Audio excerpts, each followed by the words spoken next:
Beyond the gate's spoilers, the early morning air held a fragile promise as the first rays of dawn spilled through the heavy curtains in Bill Hamilton's hospital room, casting long, honeyed beams across sterile white sheets and the tangle of monitors that hummed quietly at his bedside.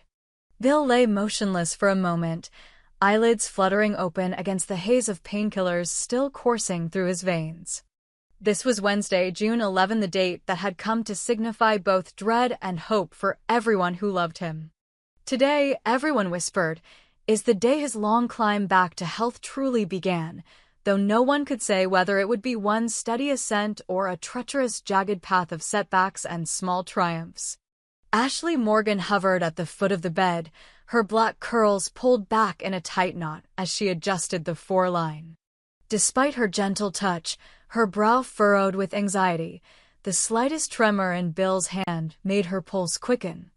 2 days ago, she'd watched him fight for each shallow breath, his chest rising and falling in exhausted heaves.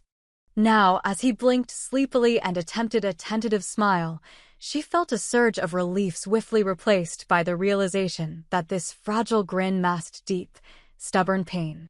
Across the room, Shanice Johnson studied the readouts on the monitor as if they were cryptic hieroglyphs, each fluctuation of numbers a puzzle she was desperate to solve. In her mind, the vital signs were more than clinical data. They were a lifeline, each decimal point a verdict on whether Bill was going to recover under their watchful eyes. She glanced at Ashley, who gave a barely perceptible nod. It was time for the first physical therapy session. Bill sat up, pressing a hand to the side of his head where a small bandage obscured a faint but angry scar. He winced as though the movement sparked a fresh stab of pain, but he wouldn't let either Ashley or Shanice see how much that hurt. From the first moment he'd awoken after the accident, Bill had refused to admit weakness. Danny Dupree, his longtime friend and former structure facilitator, had warned them all. He was a terrible patient, she'd said, leaning back in her chair with a wry shake of her head. He's arrogant. He hates the idea of being helpless, of showing any sign of vulnerability. And Danny was right. Bill reached for the edge of the mattress and swung his legs down, planting his feet on the cold floor.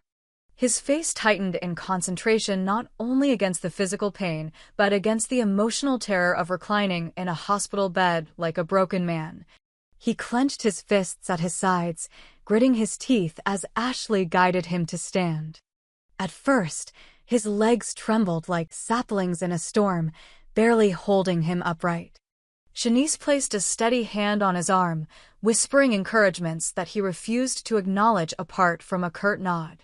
Each step down the narrow corridor felt like a mile, the overhead lights blurring as Bill fought to swallow the panic rising in his throat. He could still hear Danny's voice warning, if you don't follow the doctor's orders, you'll end up right back where you started or worse. The words echoed in his mind, challenging his stubborn refusal to accept help. It took every ounce of pride he had to let Ashley and Shanice guide him to the makeshift gym at the end of the hall, where a single massage ball and a low bar waited. Meanwhile, in a quieter wing of the hospital, Chelsea Hamilton's pale face was pressed against the frosted glass of the waiting room, eyes darting across the deserted hallway like a bird trapped in a cage. Each echo of distant footsteps made her heart flip unsteadily. Watching her father struggle on that bed had carved an ache so deep in her chest that she could hardly breathe. There were moments, terrifying moment when he seemed to slip away, when the monitors flatlined and nurses rushed in, or when she caught a glimpse of him swallowing back tears behind his resolute facade. She didn't know how much more of that she could bear. Yet, in the midst of this suffocating worry, there was one pillar of calm, Dr. Madison Montgomery. Chelsea's new love and, by fortunate coincidence, Bill's attending physician. Madison carried herself with a serene confidence that reassured everyone she encountered. Tall and composed, with a steady gaze that seemed to read the heartbeat in front of her, Madison approached Chelsea now, slipping into the seat beside her without a word. She reached out, tucking a stray strand of Chelsea's hair behind her ear. "No need to be afraid," Madison whispered, her voice low and comforting. "Your father is strong. We have a plan." Chelsea let out a shuddering breath. "I know, but seeing him like that, it's not the same man who used to tower over everything with that big laugh of his." Madison nodded, her expression softening. "He's been through trauma, but trauma makes us fighters. We just need to channel that energy correctly." She slid a tablet across the small table, bringing up scans and notes. "Here's what I'm monitoring: nerve responses, muscle memory retention, pain management thresholds. If we stay on top of these, I'm optimistic he'll not only recover, but exceed expectations." Chelsea leaned forward, scanning the charts alongside Madison. For the first time that day, she felt a spark of hope, pragmatic, measured, but undeniable. Madison's presence felt like an anchor in the storm, and Chelsea realized she was grateful not only for the medical expertise, but for the emotional refuge it provided. They spent a quiet half-hour discussing how Chelsea could support her father, from adjusting his diet and sleep schedule to the small ways to motivate him when therapy sessions grew unbearable. When they finally rose, Chelsea felt steadier, fortified by the sense that she wasn't facing this alone. Back in Bill's therapy room, Danny Dupree entered with her usual brisk stride, clipboard in hand. She observed Bill's labored movements and Ashley's patient coaching, then raised an eyebrow. "Not bad," she said gruffly, marking a note. Then she laid out the next challenge, a simple but brutal series of balance drills on a wobble board. Bill snorted, but didn't refuse, though he let out an exaggerated sigh as Ashley helped him position his feet. That sigh drew a scowl from Danny. "Save the theatrics," she snapped. "Every minute you stall, you lose progress. You want to go back to square one? Because I will make sure you do." Bill's jaw clenched. He pivoted once on the board, wincing as the edges threatened to slip beneath him. Then a second time, more confident, less controlled. By the third revolution, tears of frustration pricked at the corners of his eyes, and the board tipped sharply, sending him one stumbling step off. Ashley caught him before he fell, her grip firm and unwavering. For a moment, Bill looked ready to argue, to cast blame on the board, on the pain, on anything but himself. But instead, he exhaled, closed his eyes, and nodded. Danny tapped her pen. "Good," she said, softer now. "Now we'll do it again." 10 reps. Hours later, when the sun dipped low in the sky, painting the windows in gold, Bill returned to his room, legs rubbery but spirit straining with a fierce pride. Shanice handed him a cup of water, and Ashley climbed onto the narrow bench beside him. Bill's eyes softened as he recognized the sacrifice in both their tired faces, the late nights spent monitoring his vitals, the early mornings coaxing him into motion. "I know I'm a pain in the ass," he said quietly, voice rough. "Thanks for not giving up." Ashley squeezed his hand. "You'd do the same for me." Shanice offered him a tentative smile. "Just keep moving."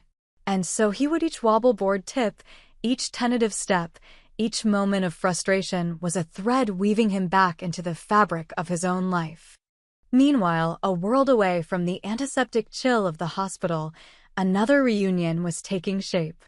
In a chic downtown loft, Anita Dupree paced across polished hardwood floors, smartphone in hand.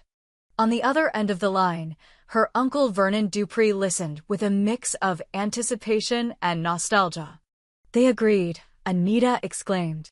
Tracy and Sharon both said yes. After that heart-to-heart, they're ready to do this for the fans, for themselves, for the music. Vernon's voice crackled with emotion. "You've done it, kid. I knew you had it in you." The Articulates reunion, our biggest dream since they split up back in the 90s. Anita let out a breath she didn't realize she'd been holding. "I still can't believe it. I mean, following their talk in the green room, we moved fast. Flights booked to Chicago tomorrow, studio sessions lined up." She paused, glancing out a floor-to-ceiling window at the neon glow of the city. I just hope Sharon's bitterness doesn't overshadow everything. She's been difficult, to say the least. There's always a little fire when you try to rekindle old flames, Vernon teased. But you've got Tracy there to calm her down, right? Anita smiled. Tracy's the peacemaker. She's got that gentle touch. But Sharon, she carries years of resentment. She's like a thundercloud. Vernon cleared his throat. Clouds pass, Anita. The crowd's ready for this. Don't let old grudges stand in the way. Don't worry, Anita said, steeling herself. I'll handle it. That night, as Bill drifted into a dreamless sleep, Chelsea settled into the guest chair beside the window, her laptop open. She spent hours messaging Madison about tomorrow's schedule, reading over medical journals, and rehearsing the reassurances she'd give her father. When the clock chimed midnight, Chelsea closed her eyes, the soft buzz of the monitor outside a lullaby. In Chicago, Anita lay awake as well, tracing the familiar contours of the city's skyline in her mind. She pictured Tracy and Sharon, Tracy's hopeful smile and Sharon's stern gaze, and whispered into the darkness, "We're going to bring you back to life," articulate style. Thus, two parallel journeys unfolded, one of healing flesh and spirit in the quiet corridors of a hospital, the other of resurrecting a legendary sister act on stage. In both, the path forward was steep, fraught with bitter memories and aching uncertainty.